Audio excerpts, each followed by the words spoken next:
So far, we've looked at the difference between relational database management systems and other forms of database management in a very abstract way.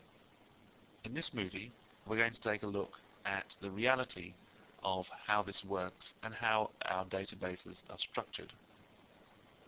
We're just going to be looking at the absolute basics here. We'll get into more details as we progress through this course. Here is one of the most basic units of a database. That is a table. This whole thing is known as a table, and the table's name is groups.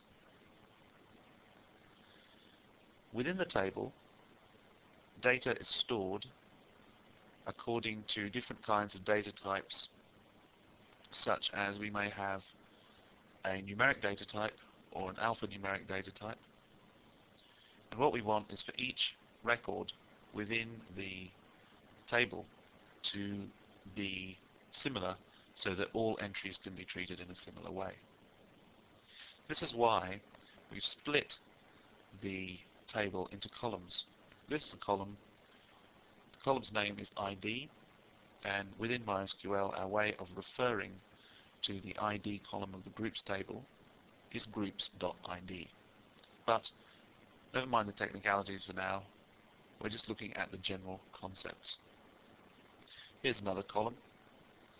All the data within a table is stored within a column, and the column name is up the top there, name, groups.name to be precise. And this column stores the name of some of my favorite bands. We're going to use this table in conjunction with another table to access information about my music collection. A very simple database application. These are known as rows. Now, different database management systems will have different jargon connected with them. A long time ago, columns were known as fields and rows were known as records.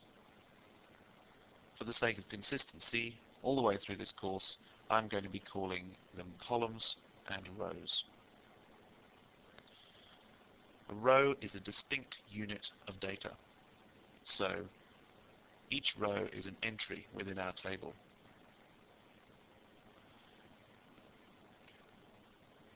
Now let's take a look at the other table that we're going to be using in our hypothetical database application.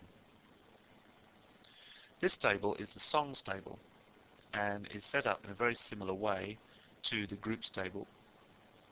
It has a unique ID column, it has the song title column, and it has another column called group, and we'll explain the reason for this in a second.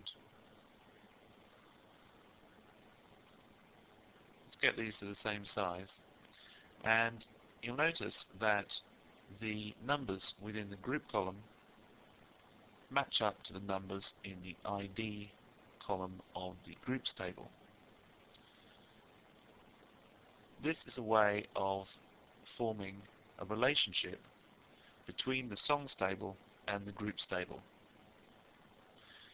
This allows us to avoid storing information more than once.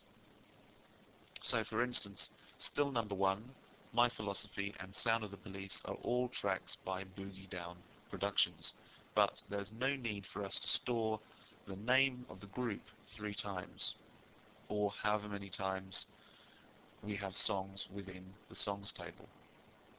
That is redundant and can cause all kinds of errors, as we saw in the last movie with the misspelling of the name.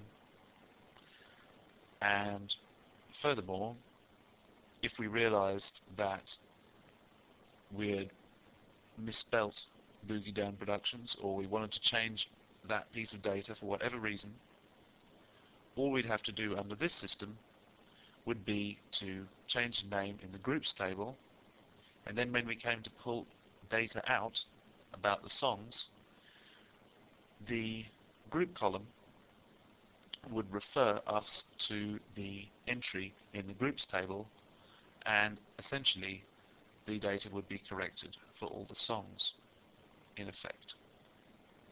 This kind of relationship we're looking at here between the songs and the groups tables is known as a one-to-many relationship. This is how we write it in, if we were going to draw up an official database diagram. This is not in any way a well-formed database diagram. It's simply a simple way of representing some data. But n to 1 or 1 to n meaning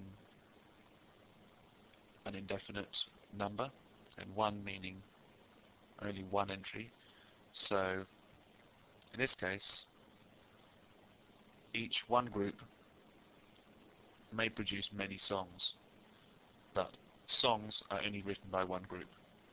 Of course, there are limitations to this model, and if I was really applying this to my music collection, I'd find that there are a lot of collaborative tracks which would require me to use a more complex relationship known as a many-to-many relationship. However, for the sake of our example, this is a simple one-to-many relationship which links these two tables. Now that we're looking at relationships, I can introduce another very important concept about the database structure, and that is keys. Some columns within our tables are known as keys. These two, for instance, the ID columns in both tables, are the primary keys, which essentially provide a unique identifier by which we can identify each entry within the table. So instead of having to say A Tribe Called Quest, we can just say groups ID 1. This means that when we go to, for instance, make a relationship between the two tables, we don't have to use fallible data such as typing in the full name of the band. For instance, it's not even a question of spelling mistakes necessarily, but someone might simply type in tribe, someone might type in all lowercase, someone else might capitalize the first letter but not the rest.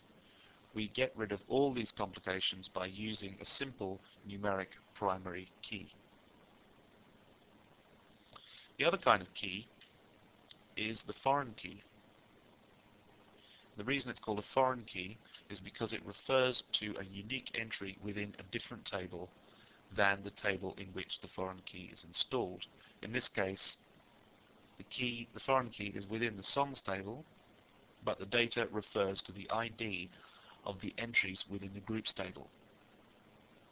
So the data within the groups column, for instance, on the first row here, Jan on it, we'll look at that. The group is 4, so a quick scan down our groups table will find group ID number 4 is nucleus. So the computer is able to quickly and efficiently locate the relevant group for the song. With regard to foreign keys, I should say here that MySQL does not support the official implementation of foreign keys.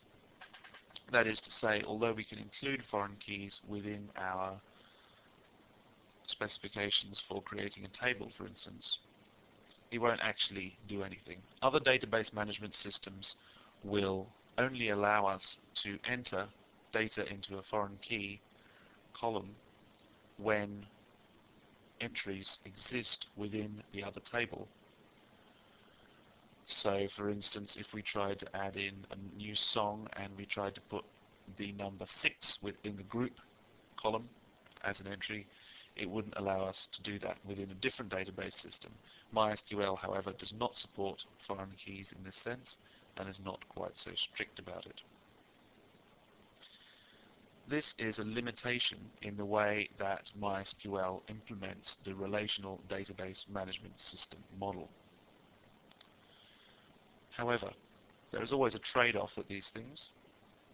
With MySQL, you get a significant performance boost because MySQL is not worrying about enforcing referential integrity, controlling cascading updates and deletes, and so on. However, again, the trade-off for that is extra programming work when we come to administer our databases. So there's plus and minuses to this kind of peculiarity of MySQL's implementation of the relational database management system.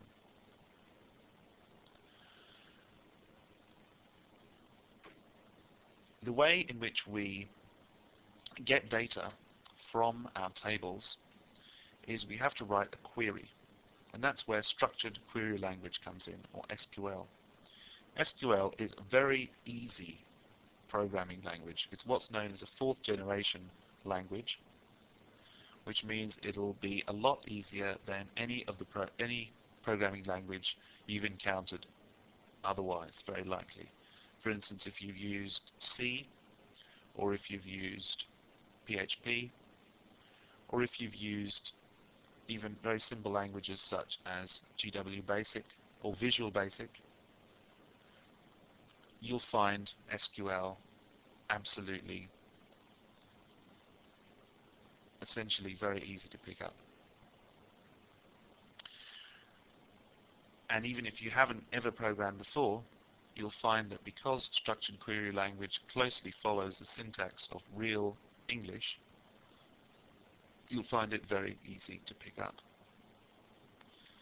Here's an example of an SQL statement. Now you may look at this and notice some words capitalized, some words not, and say, how can he possibly say this is easy? This is very obscure syntax. But we're going to be looking at what each of these words mean over the course of the next few chapters. And we're going to see exactly what this query can do. This kind of SQL statement will become very familiar to you through using this course. You'll find that you'll pick it up very easily, and you'll find that SQL is a very powerful way and a very flexible way to query your data and administer changes to your data and to pull out specific kinds of data using a query. For instance, this query, put into even more plain English than it is already, simply pulls all the song titles where the song has been written by EPMD. If you take a look closely at the SQL query, you'll see that it's not so far removed from the way we phrase things in real spoken English. However, we'll be looking at SQL in much greater detail in the following chapters.